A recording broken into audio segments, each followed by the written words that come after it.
મારા ઘરમાં કેટલા વર્ષોથી કોઈ નહીં આવી. આપણે કોઈની બહેની પાસે પૈસા જ નહીં ખર્ચવાના. તમારે કહું મારા ઘરમાં છે ને 2 છોકરીઓ છે. મારી મોટી 12માં ભણે, નાની 10માં ભણે.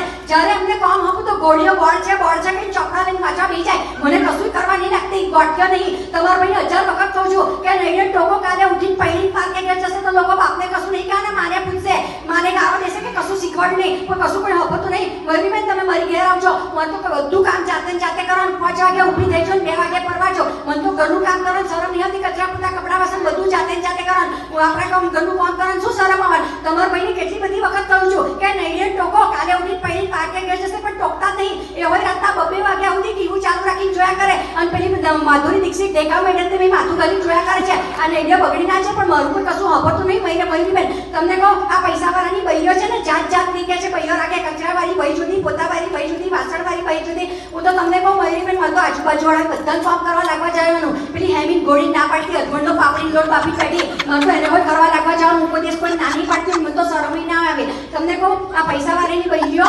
જાતની બહીઓ રાખ્યા. બધી બહીઓ છે ફોરેન વિડીયો મોકલી દેવાની. તો 80 રૂમના ટોયલેટો મોટલો ઉઘડીએ પડી સર્વ કરે. તો આપણું ટોયલેટ આપણી જાતે સર્વ ના થાય. મારું ટોયલેટ જોવા આવજો, દોર પગ જેવું ચારા બારા બંધી જલ્દી કશું જોવા ના મળે. હું તો મારું ટોયલેટ માં જાતે સાફ કરું. મને તો સહેજે શરમ નહીં આવતી. તમારો ભાઈનો જૂનો મોજો પહેરતો હાથમાં મરઘન મેં હાથ લઈને દો.